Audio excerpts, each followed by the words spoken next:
The DOJ released a video that at first everybody said they couldn't find a video of Cassie Ventura being beaten. They couldn't find it. It didn't exist. You saw one clip, and then you saw DOJ released another clip to the news. So the DOJ had that clip to begin with. So the people who are telling you that they don't have the Epstein file, they're full of shit. What other way do you want me to explain that? They're lying to you. The ones that are telling you, Pam Bondi, that she only had a little bit, it is bullshit. Bullshit. Because they told you the same thing. And now you're seeing it with the Sean Combs case. About him beating the hell out of females. I knew about the parties going on with multiple people, so it wasn't just Sean Combs. I knew about all of that, but I left early. So guilty. How many people did you hear say about Cassie Ventura that I knew that she was being abused? I knew that it was wrong. I knew what he was doing. The case that is on right now that you guys are seeing is out of New York City. Anywhere. Whoever tried just... Ollie Carter's finally back from hiding, and she just exposed a $50 million bribe that Diddy paid to have his RICO charge snatched away. And baby, the justice system is way more corrupt than we thought. It turns out that Diddy has been secretly pushing out payments to the family of the jurors disguised as charity donations through the church. And the Kardashians may even have a hand in helping him pull this off. This isn't the first time Diddy has been caught doing this. But this is by far the biggest one so far. And Ollie Carter isn't allowing him to get away with this without giving us the tea. When Diddy was arrested, this was the exact strategy he used to pay off witnesses and victims from coming forward. And he used it again, this time to get the jurors in his favor. Obviously, the jurors still had to find him guilty. If something else, it would be too obvious that some shady stuff was going on. But when it comes to that RICO charge, they cleared that right out the way because that was the biggest one in there. Diddy's bribing and victim paying antics were actually exposed a while back when people were looking into the Kardashians and how they had been using their fave church to evade taxes. If y'all remember, Kris Jenner got exposed a while ago for opening up a church called California Community Church, where all the members are required to pay a $1,000 a month as membership fee and donate over 10% of their earnings to the church as tithes. Initially, people thought this was a scheme orchestrated by Kris to help her and her daughters get a tax write-off. But it turns out it wasn't just taxes they were evading. They were also using the church as an organization to pay off victims of popular celebrities, including Diddy. Apparently, the popular Hollywood manager, Lou Taylor, who managed Diddy, Justin, and Kardashians themselves at some point, is also a board member at this church. And they have been secretly receiving huge sums of money from Diddy to use in paying off his victims. They disguise these payments as charity donations, but it's really hush money being pushed to victims. But since it's flagged as charity donations, no one bothers to look into it. 24 hours before the raid, Kim Kardashian decides to unfollow Diddy, right? Well, come to find out, this person by the name of Lou Taylor is apparently Diddy's manager. And this Lou Taylor woman is also on the board of Hillsong's church home. Follow me, go with me. They is doing all of this, child, in the name of the Lord. Just follow the story. Now, to cover myself, everything in this video is alleged, honey. This is what I digged up, and I don't know how much truth is to it, but there's reportings, okay? So everything that I'm saying is allegedly. Keep that in mind. So, Lou Taylor apparently is paying off, allegedly, some of Diddy's victims from this slush fund through some church fund, okay? Not only that, Kim Kardashian mama has been making these girls pay 10% tithes to some church that Lou Taylor and her husband is basically owner, co-owner, or whatever. So I was like, let me look into this Lou Taylor person. I'm thinking Lou Taylor was a guy who was a woman with a husband, a whole husband. And they doing ministry and everything. Now, mind you, y'all remember the whole thing with Britney Spears? So come to find out, Lou Taylor, this gets deep, y'all, hold on. Okay, so Lou Taylor is the CEO of TriStar Sports and Entertainment. She's like a business manager icon. Now, Mike, do y'all know the Lohans? What's the Lindsay Lohan?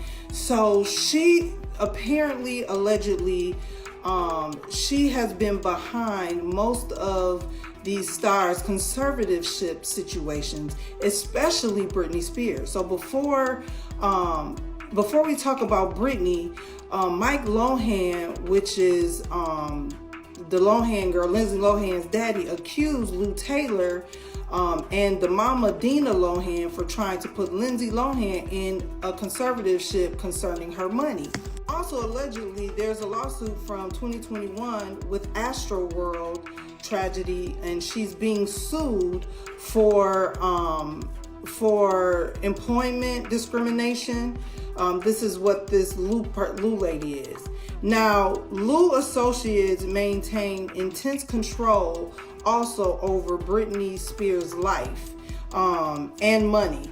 And she was behind even the conservatorship of why Britney Spears had that conservatorship, because she ended up becoming the business manager and took over the financial pieces of Britney Spears' whole. Well, according to Allie Carter, this is the same strategy Diddy used to allegedly bribe the jurors into ruling in his favor.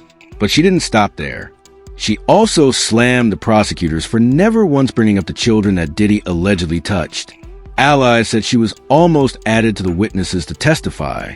But once they realized she was going to expose the things Diddy did to children, they kicked her out of the list, as well as hundreds of other witnesses who were going to testify about the vile things they witnessed Diddy do to kids. This is on the case.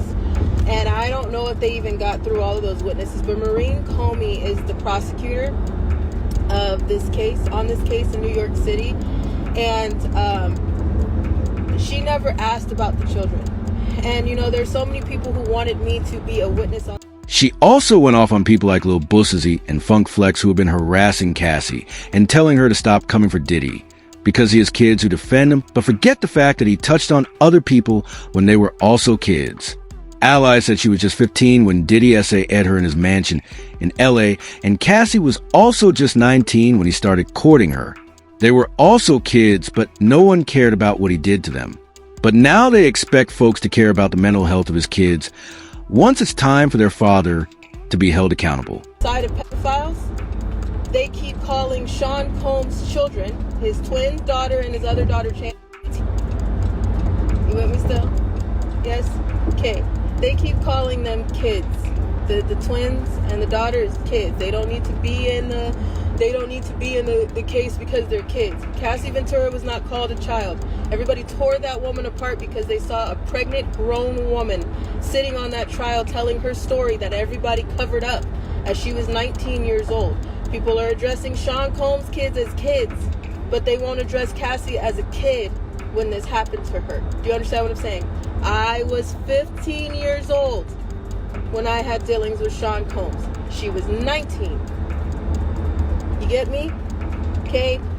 We're not talking about the other children that were on this case. Now, as you guys are saying, I told you, the justice system is rigged. I don't know how many ways people need to say that, see it for themselves, research it, dig on it, and not understand that the justice system is rigged. And we've been saying that since the beginning. We went through court cases. We went through private investigators. This is how we have the insurance and the documents and the things and the receipts that we have, because we have been through this so many times before, where the victim is the one who gets the most hell and the predators walk.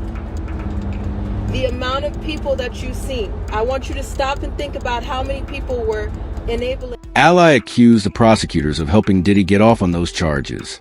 She said this whole thing was never meant to put him in jail. It was just a humiliation ritual to get him embarrassed.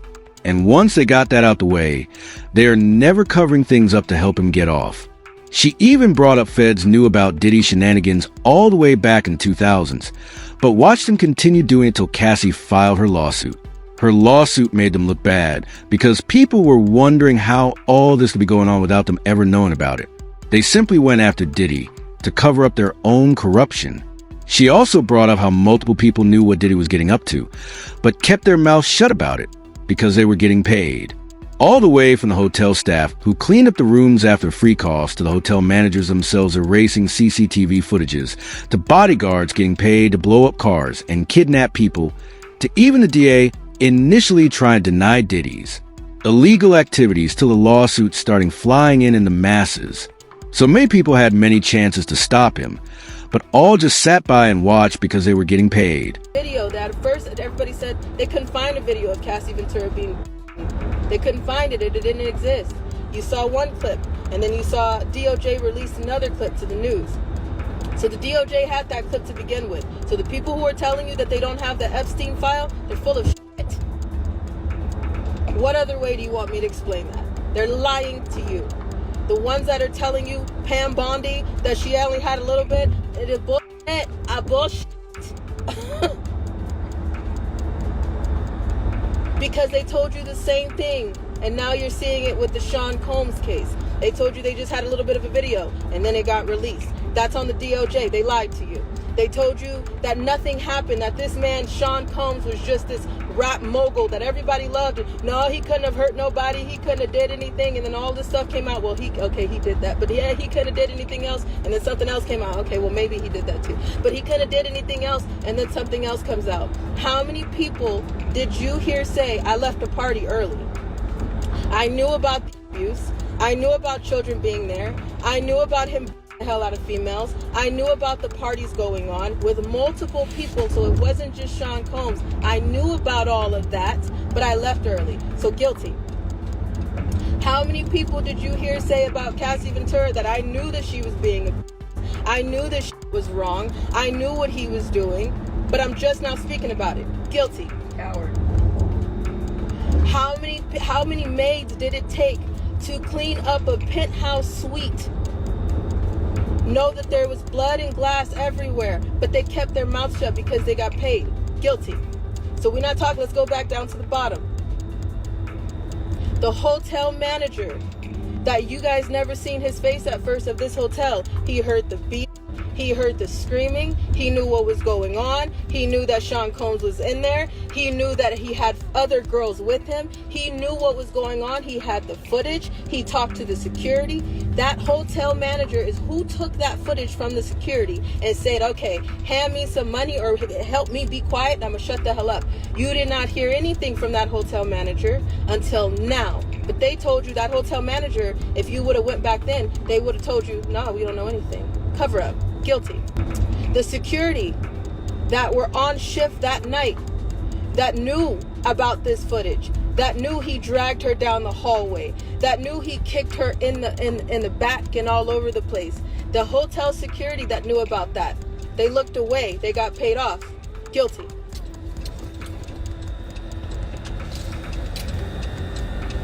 How many ways now the FBI that have had all of this information for a really long time. Allies said she almost lost her mind when she found out Diddy was getting off the charges because she had been trying so hard to move on from the essays she faced in his hands.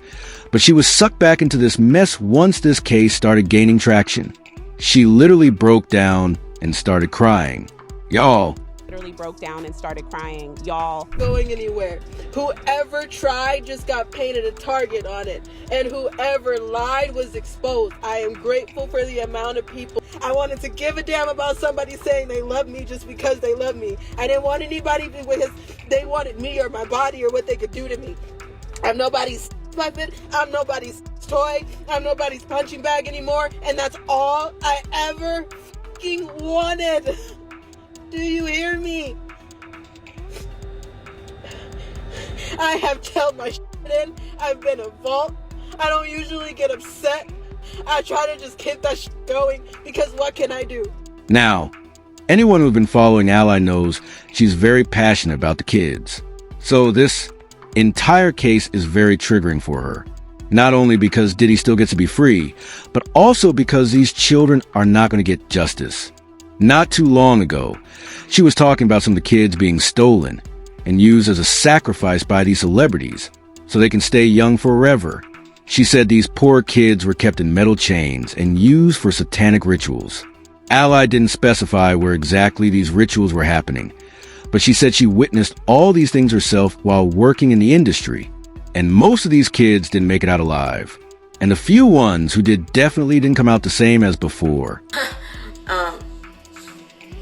Right now, I think a lot of people are not ready for someone to tell you that there are 3-4-year-olds that people take pride in sticking bars of children.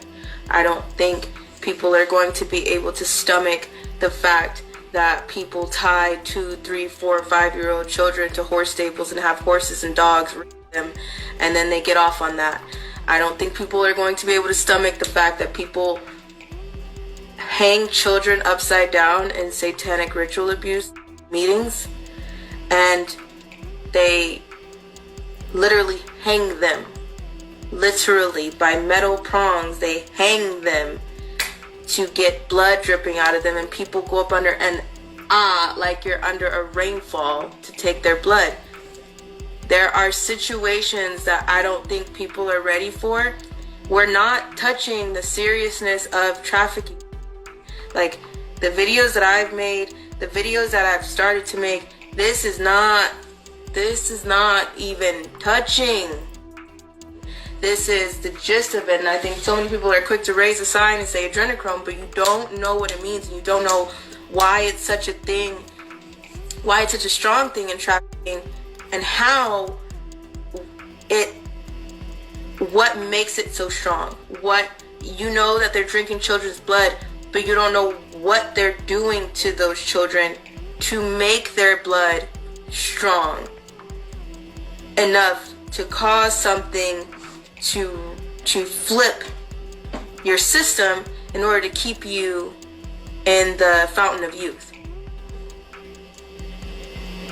No one believes that because it sounds like an unreal horror Disney movie that someone wrote. You know what I'm saying? These poor Yunjis were dragged into those parties without their parents or any responsible adults and made to do all these things that traumatize them for life. Can you imagine just how messed up they probably are right now? What's crazier is that Ally also said some of Diddy's. The associates had a fetish for the douche of kids, and they would hand-pick a few of the male kids and deliberately give them foods that would cause them to have some kind of stomach upset, so that they would end up having severe diarrhea during the freak-offs. And as if that wasn't bad enough, they would make these boys lay in their poo and record it. Interview 1658/1808. Now, it's not confirmed that the jurors really got bribed or if the claims Ally is making about the FBI being involved is even true. But people believe her, and they are also speculating that some shady things are going on. One person said, "I am praying for all the children to be protected, delivered, saved, and healed. God has put them on my heart to pray constantly. I hear on the news and social media that many are being found. Praise the Lord. I also pray for protection and healing for you and your family." Another person said, Ally Carter's words have gradually reached more people since she started speaking out. Her campaign is working. Patience and persistence will continue to pay off. But now I want to know your thoughts. What do you think of Diddy allegedly paying off the jurors? And do y'all think the reason Ally Carter wasn't allowed to testify was because she would have sent this case in a direction that the prosecutors didn't want to go in? Let me know your thoughts in the comment section below. And don't forget to click here to watch this other messy video.